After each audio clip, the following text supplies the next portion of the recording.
Hi everyone, it's Judy. Welcome back to the OnTrack podcast.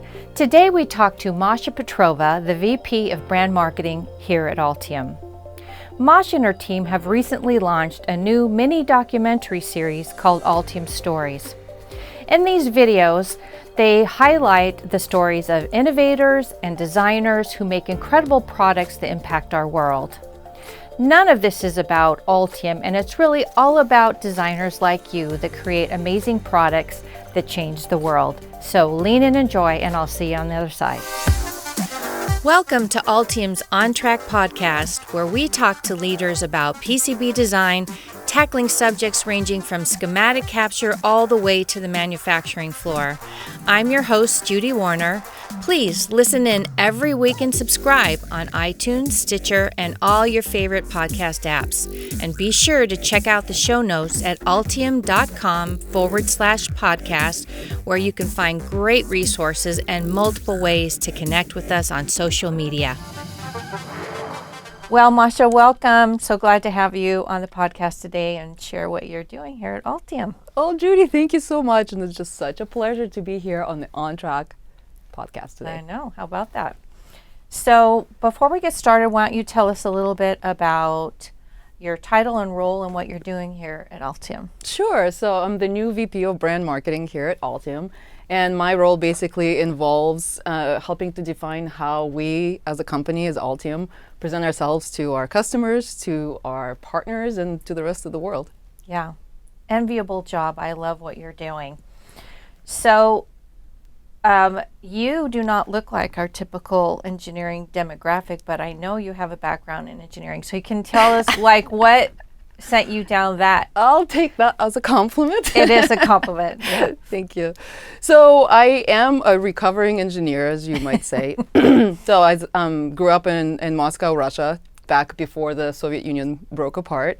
And my dad was a chemist, my mom was a doctor, and then my grandfather was actually an aerospace engineer. And so he worked on some really, really neat things during the space race between Russia and US. And he actually helped develop the orbit for Sputnik, the first satellite in space, to make sure the Sputnik doesn't actually fall, come crashing down on Earth. Right. So I was really into just kind of that conversations about aerospace engineering and science were always around me. And I was really into science fiction. So Soviet Union had really great science fiction authors. A lot of them have not been translated, but they should be. Yeah. I love science fiction too, but I didn't realize that you guys had your own body of work. Yes. So Soviet Union had some excellent science fiction writers, and I was just addicted to reading USSR sci-fi back in the day. There's no computers, there's no iPads when I was growing up, there's no food half the time really. So there was a lot of reading that I could do, and I decided when I was 6 that I was going to be an astronaut, well, cosmonaut, and then moving here, an astronaut. And I figured, okay, well, the path to being an astronaut is to become an engineer. And so I went to University of Delaware for my undergrad, was in mechanical engineering, and then I figured, okay, to become an astronaut, I got to go get a PhD. So my PhD was from UC San Diego in aerospace engineering. And then I kind of decided, maybe I don't want to blow up a space shuttle. And went to work for a software company as a developer. Okay. So did you get dissuaded by the space shuttle explosion? When a little bit, yeah. A little, yeah, that's kind of frightening, right? Yeah. So, having now have a PhD in engineering, which is very impressive, how did you end up becoming a marketer? A marketer? It's funny. I get a lot of questions from engineers who ask me, wow, you could have done so much with your life. What happened?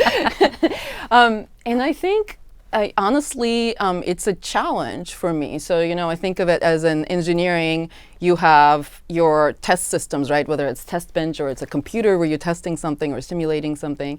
And then you have your inputs and outputs. You kind of know where the sources of error are, but your mechanism that you're working with, your test bench, is typically unchanged. It's pretty controlled environment. Mm-hmm. So marketing to me is kind of like a huge experiment, right? You're always testing things. You're testing what works, what doesn't, what images work, what colors work, what words work. to get a response that you need from your audience. And the only difference is, unlike engineering, your test bench is not a controlled environment. It's people. We're all constantly changing, so complex compared to anything you find in a lab or in a computer. And to me, that's really challenging. And so I'm a people person, and so I decided that I wanted, I guess, do experiments on people. That sounds bad. but, in a good way, in a constructive way. Yeah. So I love what I do.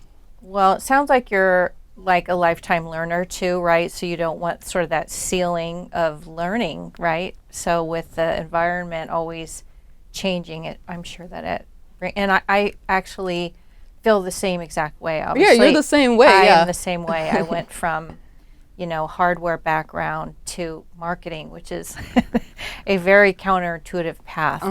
But I'm also a people person, and I like the challenge of the elements not always being fixed. So yeah, I share that with you. So you've launched a new initiative here relative to brand marketing called Altium Stories, which is near and dear to my heart because I'd like to think that I helped develop the first Altium Stories. Yeah, you did. You helped quite a bit. And so tell us about what Altium Stories is, first of all. Altium Stories is a new project that we just recently launched here at Altium. It's just very exciting. And it's a new YouTube channel called Altium Stories on YouTube that's dedicated specifically to telling the stories of our users and our customers. They're not any kind of Altium advertisements, they're not testimonials, they truly are documentary short films, 3 to 5 minutes long, about really cool technology and just neat stories that our customers or technology that our customers bring to the world. So I will make sure that I put the Altium Stories YouTube link in the show notes. So for you who are listening, you can go check that out later because they are really impressive. So how many stories have you captured so far, and what are some of the neat or interesting ones that sort of stand out to you? Sure. So we just launched this project just a couple of months ago. I think there's 5 or 6 stories up there now. Some of our recent ones have been really fun, and I know you helped quite a bit with them. One of the examples is Core, which is a startup company that you worked with in the past that developed a meditation device that you hold and that gives you biometric feedback to indicate to you whether you're in meditative state or not, and kind of help you meditate. So it's described to me by Core as kind of like meditation and sports training kind of mixed together in a way. That's so they have an awesome story, and how they developed the product is so fun and exciting. Another company that we just filmed is VPI, which is an engineering services firm out in Utah, and they actually have their own product in addition to being an engineering services company, and it's a radiation detection company. So it was really fun. We walked around downtown Salt Lake City with them and kind of measured radiation in granite off of the Capitol building and bananas and sushi and things like that. So they have their own product. They're also, just doubling in size, I think, this year because they're growing very fast. And they're a huge supporter of Altium. They're running the largest Altium user group out in Utah, in the US. So we're really thankful to them for that. But again, the filming was not any kind of Altium testimonial. It was just to show these really neat products that they're developing. I mean, a radiation detection device that could, they were telling me a story how the police sometimes uses it, and they would be just driving with this device in the car, and all of a sudden the device would go off and there'd be a parked car somewhere on the side. And it turns out in the parked car there was someone who just went through a cancer treatment or chemotherapy treatment. Oh, wow. And so, or like some sort of a thyroid treatment. And so they were actually radioactive. And so these devices can actually detect the radiation. So things like that are so cool. These are customers who are defining sort of the future of technology and of our world in a way. Yeah. Piano Arc is another awesome example, the world's first piano arc. We were talking, that was a funny story as well. So Dave Starkey, who is the main engineer on the project, is a really fun guy to watch. I highly encourage everyone to take a look at Piano Arc Altium Story. He was talking about how they developed this piano. It's got several, I think 2 more octaves than a regular piano does. And Lady Gaga actually tours with this piano. So And it's circular, right? it's circular. Right. Yeah, it's very neat. And so when we were doing the Altium story on Piano Arc, we put in some images of Lady Gaga into the story just from the internet. Right. And at one point, Piano Arc folks called me and said, "Hey, you need to talk to Lady Gaga's tour director and just clear that with her. And here's the number." So I was on the phone with the Lady Gaga's, trying to get him on the phone. He didn't actually ever talk to me, but trying to get him on the phone. I was working here at one point. And my boss came up and was trying to talk to me, and I said, "Hold off, I'm with Gaga's people. I can't talk to you right now." So that was a fun story as well. Yeah. And then we've got some exciting new stories coming out. There's one coming out this week with Joe Grant, which I know you've had on the podcast as well. Yeah, he's amazing. Who's like a super hacker of hardware, and filming him was just absolute blast. We got a chance to go and visit his training course in Silicon Valley, and it was him and 3 other instructors that work with him who were showing how to hack all kinds of hardware with 3D printers and all kinds of crazy stuff. We were not allowed to film anybody's faces. We weren't allowed to ask anyone's name or who they work for, the people in the class, because these guys actually help governments and companies with cybersecurity. Right.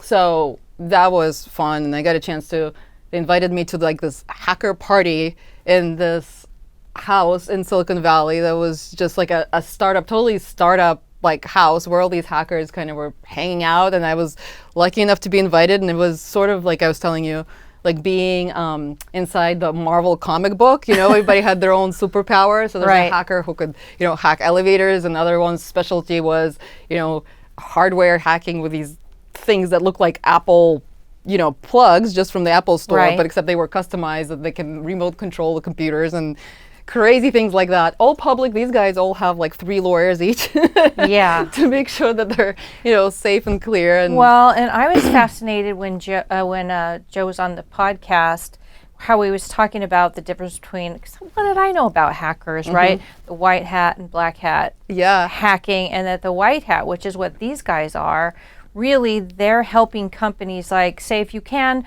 hack an elevator. So you work with elevator companies to prevent people from hacking your systems or your hardware or any of that. So it's actually keeping people safe, right? Or protecting against cyber. I mean, there's so many things that can be hacked. So they're actually teaching them how things can be hacked to hacker-proof them. So it's wild to me that there's this whole subculture, and I'll share that podcast in the show notes below in case you guys missed it, because it's fascinating. And he actually had like he's a historical figure. Like they he had to testify in front of the grand jury back in the day, and in front of the Senate or the Congress or something. Anyways, that's why you and I are not in politics. Yeah, I know. So it's wild.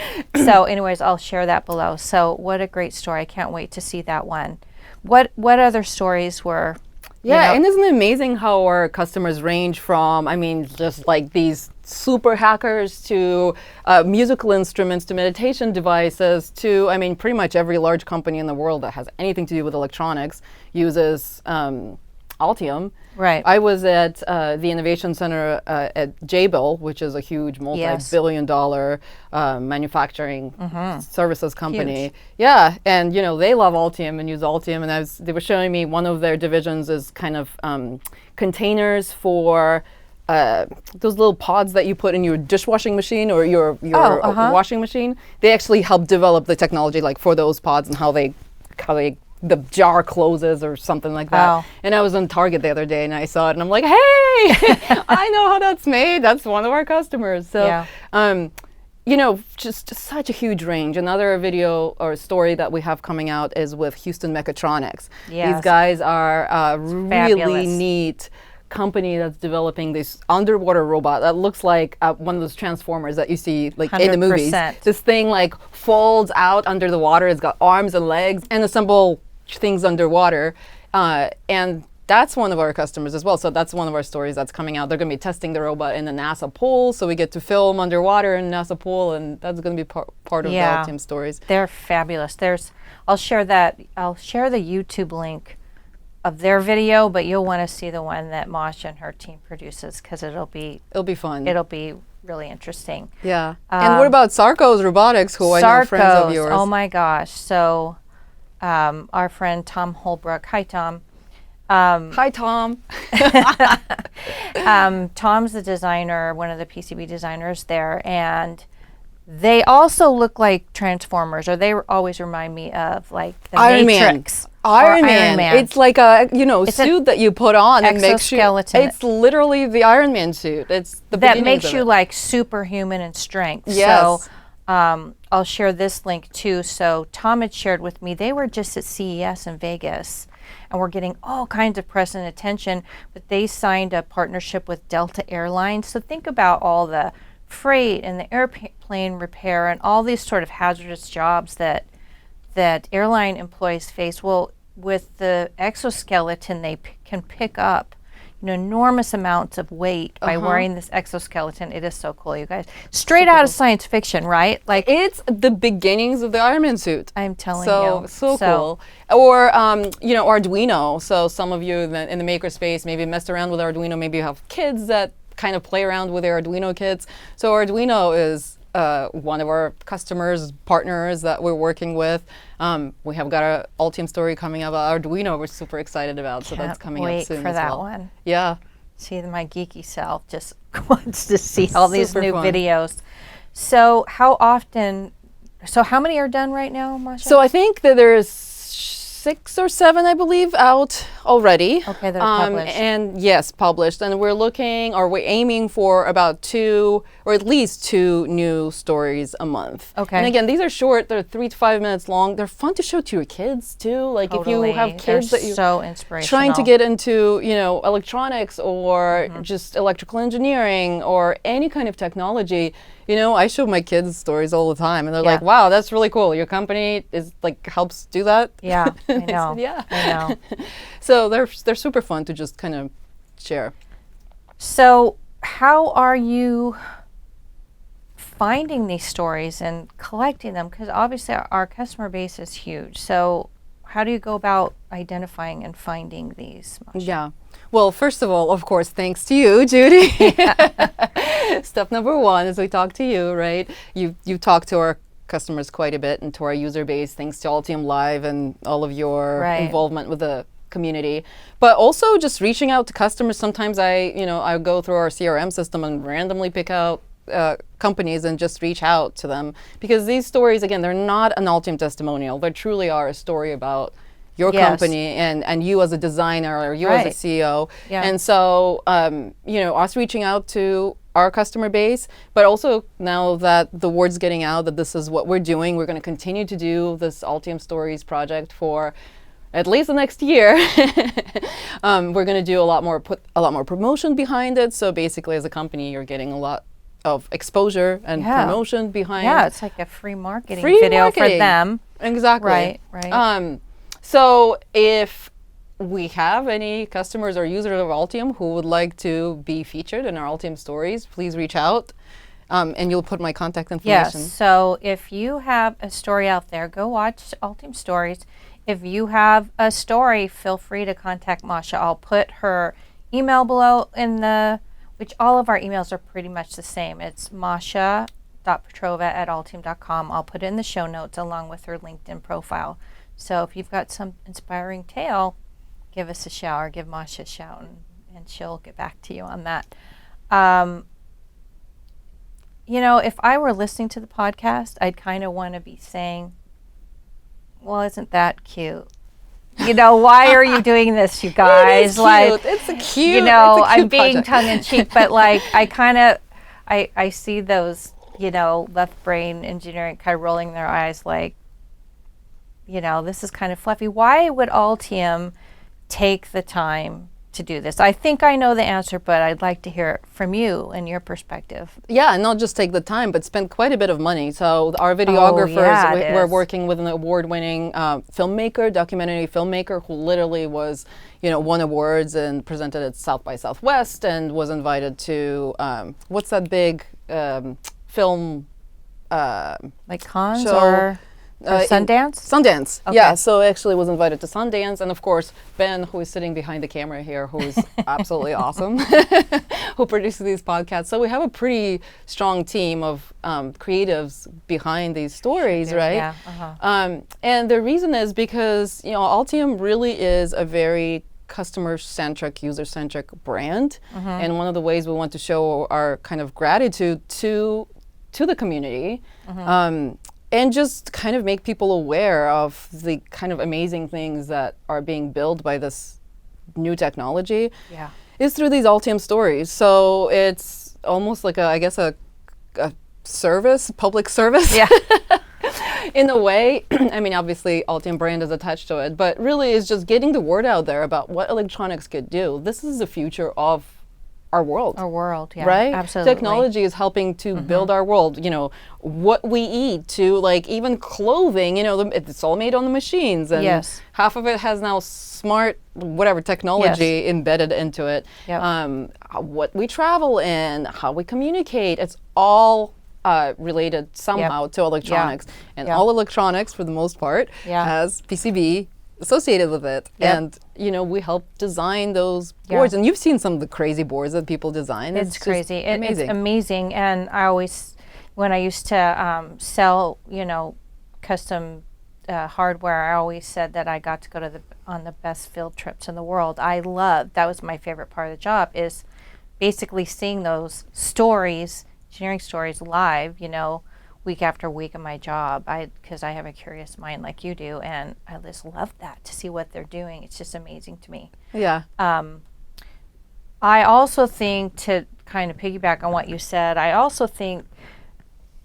see this as sort of an extension of the spirit that we try to engender in Altium Live, which is learn, connect, get inspired. And to me, this is part of connecting and getting inspired, because I think engineers feed off each other, right? And they get inspired by the work of other engineers, but they don't always have access to the work of other engineers, right? And so my hope, and I'm positive it will happen, is people will see these stories and come up with a bright idea, right? And hopefully maybe connect with each other, Absolutely. right? And what the funny is, just to the funny story, just to connect to what you were saying, connect. Playing words. I was over when we were filming Joe Grant, the hacker course, we actually showed one of our Altium stories. It was the piano arc Altium story to kind of this hacking class, right? Yes. And Joe paused the video, and the part where the PCB board was shown, and said, "Now you guys, we just talked about how you would hack in to this hardware, this PCB. This is where you hook in your whatever blah blah blah hacker language." And I had to request, please don't hack Lady Gaga's piano. But it's funny, because even other engineers who have been featured on other stories look at other customer stories and learn something. Totally. So learn, connect, inspire is definitely and it happens organically when we get together once a year at our event. Yes. And you can feel that energy. You can. I mean, you've been, Altium Masha. Live's amazing. And so you can feel that energy of them connecting, get inspired from each other. But you're limited by resources and time to do that once a year. Yeah. Where I feel like putting this out in a digital format and it being available to the world, really, I think sort of creates that, it's not as good as being live, but it, like in Joe's class, right, where it's like, pause, let's look at this, right? It inspires. Transcends space and time. Yeah, right. Yeah, so, for sure. Yeah, it's more scalable is what it is, as more people can see it. I love what you said, too, about kids, because I always said that, I grew up, my mom was an artist, my dad was a salesman, and... Oh, that explains it. No. But I think, especially because my mom, I'm a pretty right brain person, and so never did I imagine, like, if someone told me I'd grow up and be in this circuit board industry, I'd be like, no, never. But until you get exposed to it, right? And as soon as I got exposed to it, I fell in love with it. I fell in love with the variety. I was never ever bored. It was just always changing. But I don't think kids, get the opportunity for that exposure. So I hadn't thought of that, but I love the idea of sharing this with your kids, because it gives them that exposure that they wouldn't otherwise have. Yeah. Like you read books, right? You had exposure. I did too. I read tons of science fiction as a kid. And so that exposure. Kids don't read anymore. Those kids don't read anymore. They read off their smartphones. Well, they watch videos, and they that's watch why, videos. Yeah, it's the modern storytelling, right? So, anyways, I love that aspect of it. So, also for our audience, I interviewed Masha for our February newsletter to sort of kick off the launch of Altium Stories publicly, as well as this podcast. So if you go to resources.altium.com or look in your inbox, I think February 12th that comes out, and it'll probably just hit your inbox, or you can go subscribe at resources.altium.com, read more about it, and there'll also be links to the YouTube channel where you can go watch some of those, share them with your friends and family or your kids or whatever, and hope you enjoy that. Well, Masha, I love what you're doing. Oh, thank you. I'm so excited to be here and to be working with you. Altium, by far. So I've worked with a number of competitor software companies and other simulation type of engineering software companies, and I've never seen, you know, a team so involved in really building a community. So it's so exciting to be here and to be working with you guys. And with our customers. It's a really, really cool things we're doing. I feel the same exact way. So thank you so much for joining us, Masha, and thank you to our audience for joining us today. We hope you've learned a lot and hope you enjoy connecting with those Altium stories. Remember to connect with Masha if you've got a good story at masha.petrova.com or Masha.Petrova at Altium.com.